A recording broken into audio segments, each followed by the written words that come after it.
exposure, they bring about changes in the environment and in the patterns of how we conduct business on this planet. And I think we are more worried about that than the other way around. Well, it apparently ended because of interest and no funding and all the rest of that. Yes, apparently that's why it ended, but a lot of people are not convinced that's all there is to it.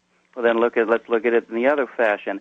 If you are being warned off not to go there, then why in the world would you come back with untold sightings and landings and things like that continued, obviously, since 1975, if we were supposed to be warned away and then this would be supposedly covered up or smothered over or what have you? The actions contradict, in my opinion, that particular theory. But officially, certainly, it is a secret. If we found things, saw things, know a lot of things about the moon, it's obviously being kept secret from us, despite the comments of various people, despite sightings, despite all of that. Officially, it's being held secret, right? That's correct. And we just have to determine the reasons why. I personally think that when we look at some of these crafts and we know what type of propulsion they have, and this was one of the discussions that was conducted at Goddard between the 22 scientists, they knew what type of electromagnetic propulsion was being used, free energy, for lack of a better word, the fact that the planet produces that as a giant Van de Graaff generator, hundreds of trillions of immeasurable volts. And if we continue to evolve scientifically where we stop fighting against the natural forces and merge towards them, we will find that a lot of our energy problems, pollution problems, global warming problems can be alleviated. And certainly the industries and the financial markets have a great deal to Yeah, but you're not giving me a reason to hold it secret. You're giving me lots of good reasons to make it public and have a big parade down Main Street. Well, yeah, that's what you think, but then, we have to look a little bit deeper than that. Well, look deeper for me. All right, let's look deeper for a moment. Free energy suddenly creates no more oil consumption. The people who are making money out of petroleum products, which isn't just for our cars and jets. It overflows into plastics and into medical. It has come into every aspect of our consumer product lives. The repercussions from that, every one of us has 401ks or looking for retirement. We have stocks and companies.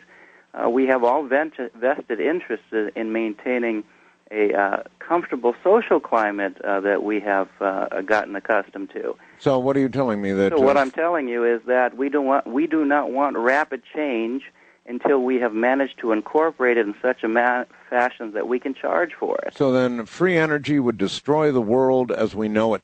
It would change it.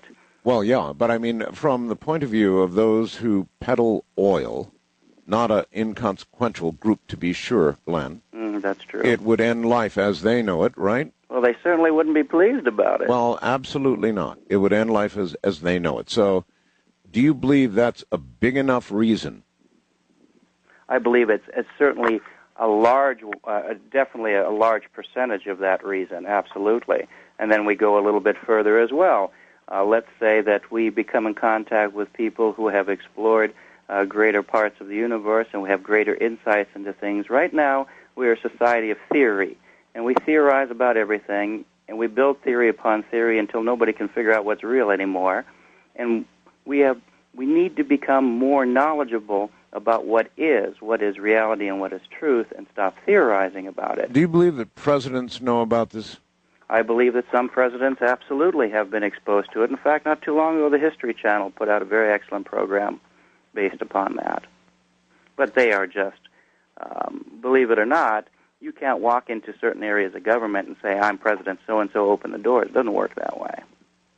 Well, there are many who feel there is a cabal which is either in touch or not in touch with any current sitting president that controls all of this information, sort of above top secret and all that. I've heard that term. Would that be your view, that some presidents know and some don't, but there is a cabal that definitely knows? And I would say that there are some elected officials that have had some exposure. For instance, there were sightings in the 50s, I believe Truman and Eisenhower.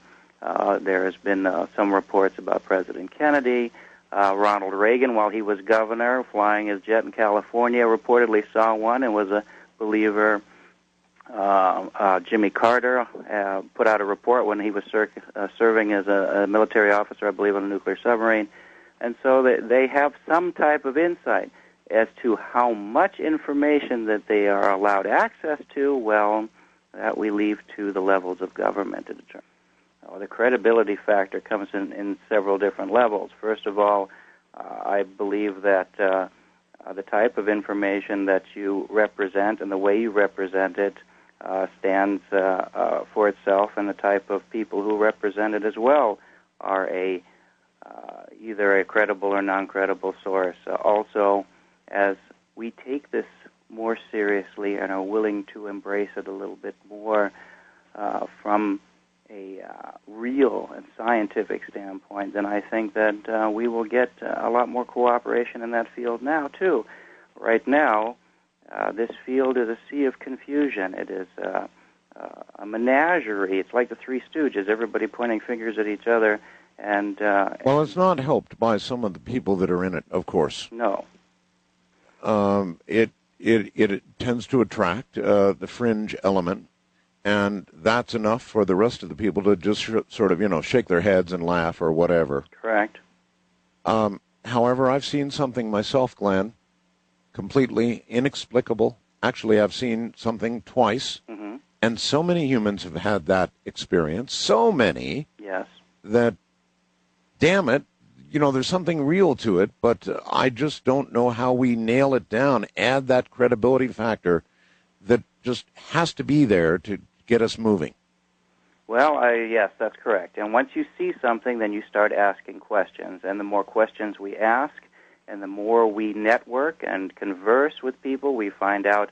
I talked recently to some gentlemen in the former Soviet Union, Russia, and they talked about the number of these craft landing and the openness that's involved in the interaction. Oh, I know. And so the more we open up the dialogue and the more we interact with that's how we bring down the barriers. We've seen that socially just in the way we interact with each other.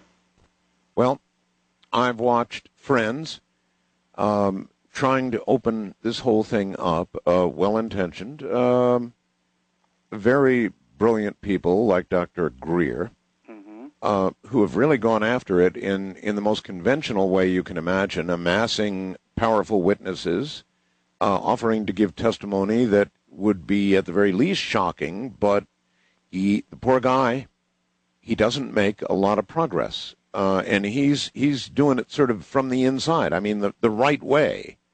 And still, he bats his head up against the wall, and I'm sure he'd be the first one to agree with that.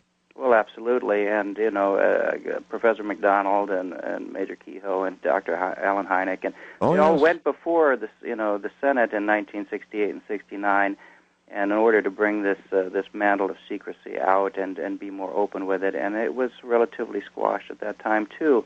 And so I think that is a valuable lesson, that in order to promote greater education in this field, it doesn't have to be in front of CNN or in front of the International News Conference, because that's where you reach the greatest amount of resistance. Well, you have to go amongst the people.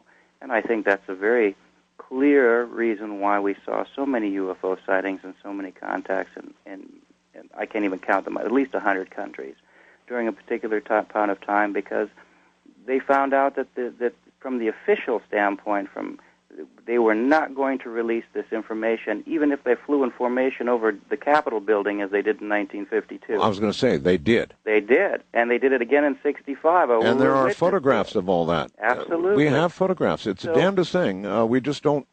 So if our officials are not going to relay the information, then what do? You go amongst the people. And we do that normally, too. If we talk to a government and we find that government doesn't want to embrace our freedoms and our democratic ideals, we go to the people and hope that it works in through the back door. Right. But so far,